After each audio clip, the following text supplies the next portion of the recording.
एक था Hitler. Hitler में बहुत सारी क्वालिटीज़ थी। वो अच्छे स्पीकर थे, बहुत अच्छी मैनेजमेंट स्किल्स थी, साथ ही साथ वो ब्रेव थे, एम्बिशियस थे। लेकिन आज हम उनको उन सभी क्वालिटीज़ के लिए याद नहीं करते, हम उनको याद रखते हैं तो उनकी क्रुएल्टीज़ के लिए, उनकी सनक के लिए, जिसके कारण उन्होंने 80 लाख से ज़्यादा लोगों को मरवा डाला था during the second world war. जब ये सेकेंड वर्ल्ड वॉर के दौरान जर्मनी में हो रहा था तो किसी को कानो कान खबर तक नहीं हुई थी कि जर्मनी में इतने सारे लोगों को एक साथ मरवा दिया गया था। क्यों मरवा दिया गया था? क्योंकि वो लोग थोड़े से धनी थे, क्योंकि वो लोग जर्मन लोगों से आगे थे, क्योंकि हिटलर सन की था। बस इसीलिए इस सब के बारे में पूरे वर्ल्ड को पता चला after the end of the second world war. Second world war जब खत्म हो गया तब लोगों के सामने ये बातें आई कि ऐसा कुछ भी हो रहा था जर्मनी में। और उनके जो एविडेंस मिले थे वो एविडेंस थे डायरी। कुछ लोगों ने आर्टिकल्स लिखे, कुछ ने डायरीज लिखी। उनमें से एक सबसे इंपॉर्टेंट जो डायरी थी जिससे बहुत कुछ पता चला लोगों को, वो थी the diary of Anne Frank. Anne Frank एक जूइश गर्ल थी, जो यंग गर्ल थी। उसे हैबिट थी डायरी लिखने की। डायरी वो लिखा करती थी अपने स्कूल टाइम से, अपने स्कूल के रूटीन को वो लिखा करती थी। एंड उसकी जो डायरी का नाम कीटी उसने दिया था, उसके साथ वो अपनी सारी बातें शेयर किया करती थी। इसके फर्स्ट पार्ट में जो डायरी ऑफ एनी फ्रैंक है, उसके फर्स्ट पार्ट में दिया गया उसकी स्कूल लाइफ के बारे में, उसकी फैमिली के बारे में। जो सेकंड पार्ट है, एक बड़ा नोवेल है ये, तो जो सेकंड पार्ट है एज ए नोवेल पब्लिश हुआ था वो डायरी। तो सेकंड पार्ट में दिया गया सेकंड वर्ल्ड वॉर के दौरान क्या हुआ, वो कैसे फील कर रहे थे, कैसे उनको टेरराइज किया गया था, डराया गया था, धमकाया गया था। फाइनली उनको पकड़ा गया और उनको भी मार दिया गया। उनकी फैमिली से केवल एक ही पर्सन बचते हैं, वो होते हैं एनी फ्रैंक के फादर, जो बाद में इस डायरी को पब्लिश करवाते हैं। आज इस एपिसोड में हम उसी एक नॉवल का, उस डायरी का एक पार्ट पढ़ने वाले हैं। So this is Ram Bishnoi, you are watching geography guru. We are going to continue our class 10th English genius batch. और आज हम एक और चैप्टर, एक और कहानी पढ़ने वाले हैं। आज का हमारा चैप्टर रहेगा from the diary of Anne Frank, जो कि कहानी है एक यंग जूइश गर्ल की, एनी फ्रैंक की। चलिए शुरुआत करते हैं और देखते हैं इस चैप्टर में क्या है। Let's begin. सबसे पहले हम चैप्टर को थोड़ा सा जानने की कोशिश करते हैं। This is like that of A trailer of the movie. जैसे मूवी का ट्रेलर होता है तो वैसे ही हम थोड़ा सा चैप्टर को रिव्यू कर लेते हैं, देख लेते हैं क्या है इसमें। This is a story of young girl named Anne Frank. ये एक यंग गर्ल एनी फ्रैंक की कहानी है। And this story is based on her diary. उसकी एक डायरी है, उस पर बेस्ड है ये story. Any is a Jewish girl who has to go into hiding during the world war to avoid the Nazis। Second world war के दौरान Jews, जो जू लोग थे, उनको टारगेट किया गया था। टारगेट किया गया था उन सभी लोगों को जो अनडिजायरेबल थे। अनडिजायरेबल मीन्स सभी वो लोग जो नॉन जर्मन्स थे, उन सबको, नॉन जर्मन आर्यंस जो थे, उन सबको टारगेट किया गया, उनको पकड़ा गया, उनको कंसंट्रेशन कैंप में भेजा गया और उनको वहां पर मार दिया गया था। So Annie was the Jewish girl and who has to go into the hiding during the World War two to avoid नाजीज। नाजी से बचने के लिए उसको भी छुपना पड़ा था, अपने परिवार के साथ जान बचाने के लिए उसे कहीं पर छुपना पड़ा था। She shares her experiences in the story when she is depressed. और उसने इस डायरी में अपने सारे एक्सपीरियंस शेयर किए थे जब वो डिप्रेशन में थी, जब उनकी फैमिली हाइडिंग में थी। The chapter is an excerpt from the diary of young girl by Anne Frank. ये जो चैप्टर दिया गया ये उसी डायरी का एक पार्ट है। And this part is not that time, जिस टाइम पीरियड की बात करें हम सेकेंड वर्ल्ड वॉर के, उससे थोड़ा पहले के टाइम पीरियड का पार्ट इसमें दिया गया है। उनकी अर्ली लाइफ के बारे में, उसकी स्कूल लाइफ के बारे में हमें बताया गया है। Let's begin. चैप्टर की सबसे पहले हम डिटेल समरी है, यानी कि हम चैप्टर को समराइज करेंगे। After that we will discuss the most important questions of the chapter. कहानी की शुरुआत होती है। A 13 year old school girl. आप यूं समझ सकते हैं कि वो आपकी ही एज की थी। Annie Frank was under some depression and despair. वो थोड़ी सी डिप्रेशन में थी, थोड़ी सी निराश थी, थोड़ी सी उदास थी। She thought of the saying paper has more patience than the people. उसने कहीं पर एक कहावत सुनी थी, कागज में लोगों से कहीं ज़्यादा पेशेंस होता है। क्यों कहा था उसने? क्योंकि उसे लगता था कि जो कागज़ पेपर होता है वो ज़्यादा सुन सकता है, बीच में कहीं पर भी वो क्यों नहीं पूछता, क्वेश्चन मार्क नहीं करता, कुछ भी कहो वो सुन लेता है। Then she started writing a diary but she was in a need of real friend. उसने डायरी लिखना शुरू कर दिया because she didn't have any real friend, क्योंकि उसे लगता था कि उसका कोई बेस्ट फ्रेंड नहीं है। उसे लगता था कि किसी और के साथ वो अपनी फीलिंग को शेयर नहीं कर सकती। सो उसने डायरी राइट करना शुरू कर दिया। Who could be more than a diary, जो उसके लिए डायरी से कहीं ज़्यादा थी, जिसका नाम उसने किटी दिया था। The writer explain that no one believed that the girl was alone in the world because she was actually not alone.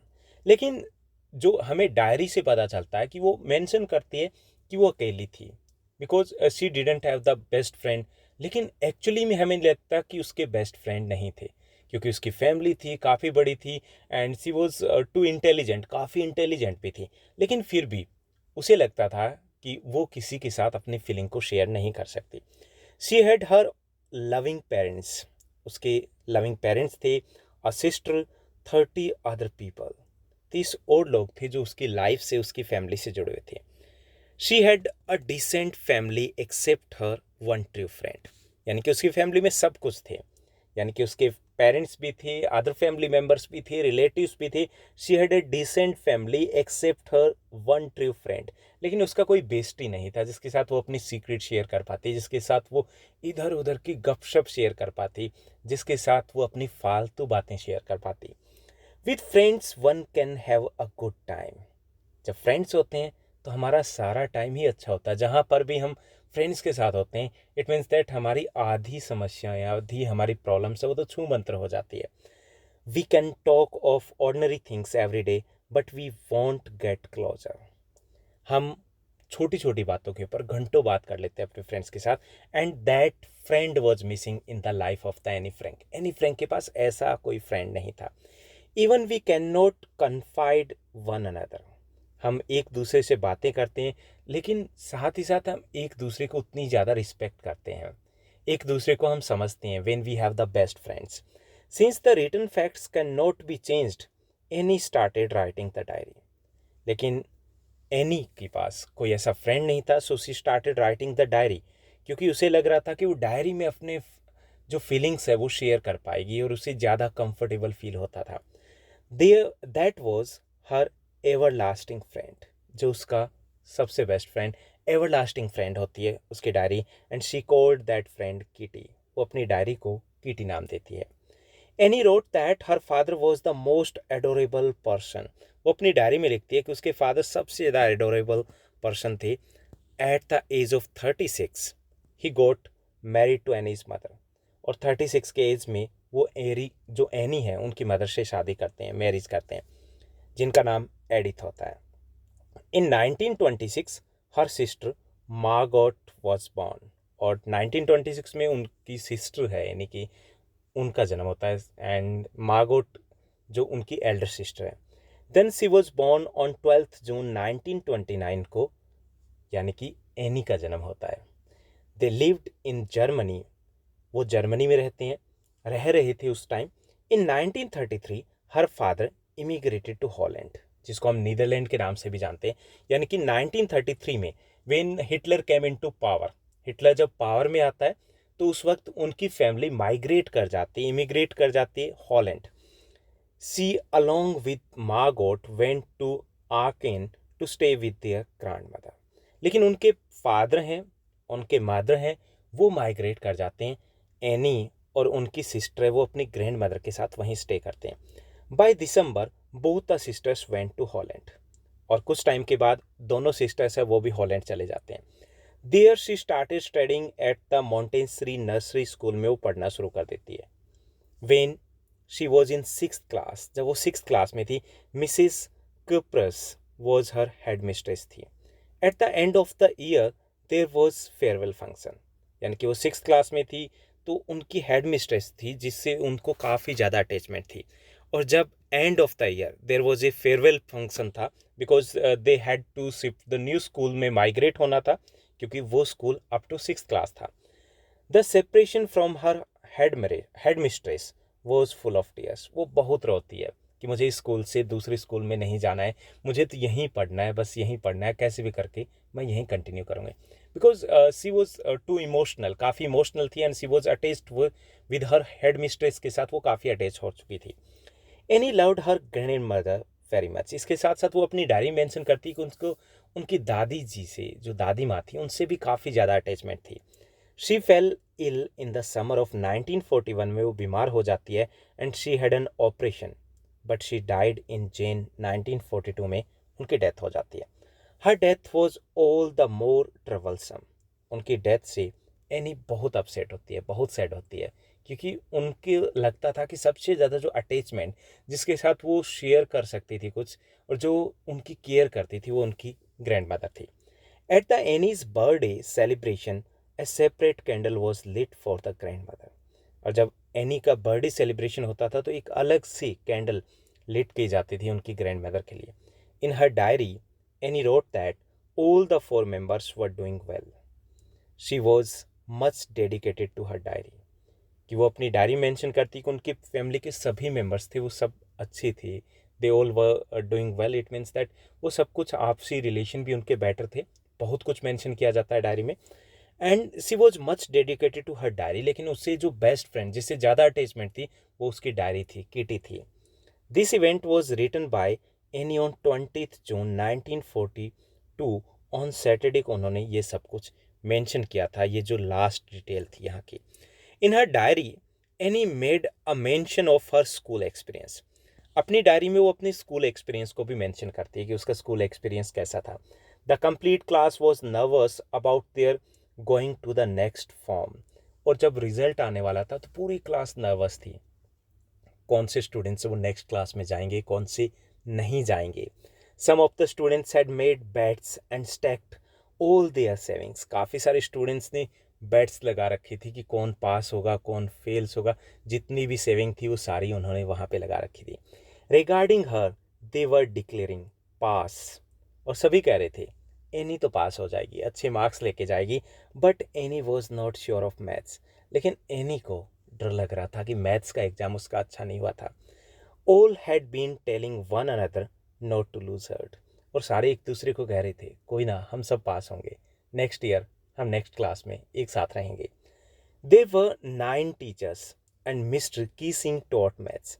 उनकी क्लास में जो टीचर्स टीच किया करते थे वो 9 थे और उनमें से मिस्टर की सिंह उनके मैथ्स के टीचर थे।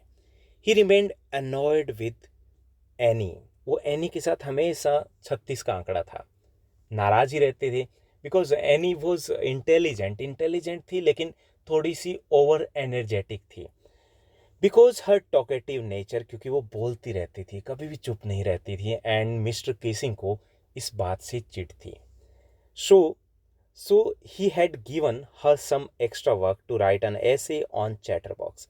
इसलिए एक दिन वो उनको एक एक्स्ट्रा वर्क देते हैं just because of her talkative nature. जो उसका टॉकेटिंग बातूनी थी, वो बहुत ज़्यादा बातें किया करती थी, तो उनको एक एक्स्ट्रा ऐसे दे दिया जाता है चैटर बॉक्स के ऊपर, a chatterbox. After the homework Anne started thinking on the essay. जब उनको होमवर्क दिया जाता है तो उसके बाद वो सोचने लगती है कि क्या लिखा जाए, क्या लिखा जाए। बिकॉज सी वॉज टॉकेटिव तो वो कुछ भी लिख सकती थी, बट उन्हें कुछ ऐसा अलग से लिखना था। An idea flashed in her mind. उसके माइंड में एक आइडिया आता है। She wrote talking is a student's trait and I would do my best to control it. उसने लिखा कि टॉकिंग करना एक स्टूडेंट का सबसे अच्छा गुण होता है, फिर भी वो इसको कंट्रोल करने की कोशिश करेगी। But I won't be able to cure this habit since my mother is also talkative. और उसने ये भी लिखा कि लेकिन वो कंट्रोल नहीं कर पाएगी क्योंकि उसकी मदर भी टॉकेटिव, बहुत बातूनी है। So moving from the inherited trait can not be done. इसलिए जो इनहेरिटेड ट्रेट होता है, जो अपने पेरेंट्स से हमें कुछ ऐसा मिलता है, उसको हम चेंज नहीं कर सकते। On reading her arguments mister casing heard a good laugh. उसके जो आर्गूमेंट सुन करके मिस्टर केसिंग है वो भी खुश हो जाते हैं कि आर्गूमेंट जो थे वो कुछ अलग थे। Then the teacher gave her another essay. उसके बाद टीचर ने उसको एक और ऐसे दिया, अन इनकॉरिजिबल चैटर बॉक्स। यानी कि एक और अलग लेवल का चैटर बॉक्स उसे डिक्लेयर कर दिया गया और कहा कि इसके ऊपर आपको ऐसे लिखना है। It was a sort of punishment for any for talking in the class. ये पनिशमेंट का पार्ट था। This was not just a competition नहीं हो रहा था, पनिशमेंट दिया जा रहा था कि बहुत बोले जा रहे हो, अब मैं बताऊंगा, अब बोल के बताइए। At this topic the whole class roared, पूरी क्लास है, उनको भी लगा कि अब क्या होगा एनी का। एनी टू लाफ्ट, एनी भी हंसने लगती है क्योंकि उसे भी लगा कि हाँ एक और अलग लेवल, मतलब this was just indirectly any को कहा जा रहा था। अनकंट्रोलेबल कंट्रोलेबल चैटर बॉक्स थी वो।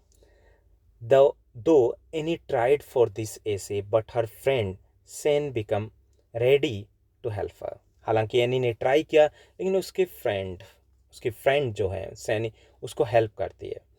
इन a way, the teacher was playing a joke on her, but in other words, it was a joke on him. एक तरीके से टीचर उसका जोक यानी कि उसको डिमोरलाइज कर रहे थे, एक तरीके से पनिशमेंट दी जा रही थी कि वो बहुत ज़्यादा बोलती है, लेकिन यहाँ पे दांव उल्टा पड़ गया। सो एनी रोट दिस ऐसे लाइक ए पोएम, एनी ने इस ऐसे को एक पोएम की तरह लिखा। Any read the poem in the class में एनी ने उस पोएम को रीड किया। It stated there was a mother duck and a father swan with 3 ducklings. The ducklings were beaten to death by the father since they quacked too much. एक कहानी सुना दी कि एक डक होती हैं, स्वैन होते हैं और उसके 3 डकलिंग्स होते हैं, बच्चे होते हैं डकलिंग्स, और उनको इसलिए पीट के मार दिया जाता है फादर के द्वारा क्योंकि वो बहुत बोलते हैं। सो यहाँ पर एनी ने छक्का मारा, उन्होंने मैसेज उल्टा दे दिया कि बोलने की हैबिट गलत थोड़ी होती है। It was Annie's good luck that the teacher took it in the right way, लेकिन टीचर हैं उन्होंने इसको सही तरीके से लिया, यानी कि पॉजिटिव एटीट्यूड के साथ लिया। And it was Annie's good luck that the teacher mister Keesing took it in the right way. He reads the poem, उन्होंने खुद उस पोएम को पढ़ा and gave his on comments with ये, यानी कि जो क्रिएटिविटी शो की गई थी, जो आर्गूमेंट्स थे उसको लेकर के। After that Annie was allowed to talk and no extra work was given, उसके बाद एनी को बोलने की परमिशन मिल जाती है, उसे कभी कोई एक्स्ट्रा वर्क नहीं दिया जाता। Since then Mr Keesing too started making jokes, उस दिन के बाद मिस्टर किसिंग है वो भी चेंज हो जाते हैं, वो भी थोड़ा सा हंसने लगते हैं, जॉक्स शेयर करने लग जाते हैं। तो ये हमारे इस चैप्टर का समराइज पार्ट है, यानी कि जो एनी फ्रैंक की डायरी है उसका एक पार्ट है जिसमें हमने समझा है, पढ़ा है कि एनी फ्रैंक की स्कूल लाइफ कैसी थी, उसकी फैमिली में क्या थे, क्या कुछ हुआ था उसकी फैमिली में before moving to the Holland. चलिए अब हम देखते हैं सेकंड सेगमेंट में और डिस्कस करते हैं most important questions of the chapter. Most important questions means जो मोस्ट रिपीटेड क्वेश्चंस है, जो आपके एग्जाम में रिपीट होते रहे बोर्ड एग्जाम्स में। तो हमारा फर्स्ट मोस्ट इंपॉर्टेंट क्वेश्चन बनेगा, why did any start writing a diary, any diary लिखना क्यों शुरू करती है, ये सबसे ज़्यादा बार रिपीट हुआ है।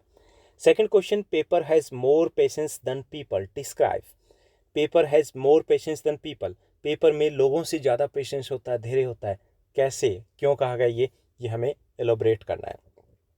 थर्ड क्वेश्चन रहेगा, how did Annie regard her diary and what name did she give to it, Annie अपनी डायरी को कैसे, कितना समझती है, क्या समझती है, और हमें बताना है कि उसको क्या नाम दिया गया था। फोर्थ क्वेश्चन रहेगा, was Annie an intelligent girl, क्या एनी इंटेलिजेंट थी, and support your answer giving instances, हमें कुछ एग्जाम्पल दे करके एक्सप्लेन करना है कि वो थी या फिर नहीं थी। फिफ्थ हमारा क्वेश्चन रहेगा, how did Annie respond to the punishment by Mr Keesing, Mr Keesing की जो पनिशमेंट थी उसको लेकर के एनी ने कैसा रिस्पॉन्स दिया। What light does it throw on her nature, इससे हमें उनके नेचर के बारे में क्या पता चलता है। तो ये एक लॉन्ग आंसर टाइप क्वेश्चन बन सकता है। तो ये था हमारा चैप्टर और उस चैप्टर से रिलेटेड मोस्ट इंपॉर्टेंट क्वेश्चंस। ये हमारा चल रहा है क्लास 10th इंग्लिश का जीनियस बैच। इसी सेम टाइम में हमारा क्लास 10th सोशल साइंस का जीनियस बैच भी चल रहा है, जिसमें हम ऑलरेडी सभी चैप्टर्स हिंदी और इंग्लिश मीडियम में डिस्कस कर चुके हैं, जिसमें चैप्टर के अकॉर्डिंग हमने कुछ छोटे छोटे पार्ट्स में डिवाइड किया है। जल्द ही हम नेक्स्ट वीक से ही हमारा एक और बैच आ रहा है सोशल साइंस का जीनियस बैच, जिसमें हम एक पीरियड में, एक एपिसोड में एक चैप्टर को कवर करने वाले हैं। होपफुली आप इस सीरीज़ को एंजॉय करे होंगे। अगर आपको आज का एपिसोड अच्छा लगा तो इस वीडियो को लाइक करने के साथ साथ शेयर करना मत भूलिएगा। Thank you, bye bye, have a nice day.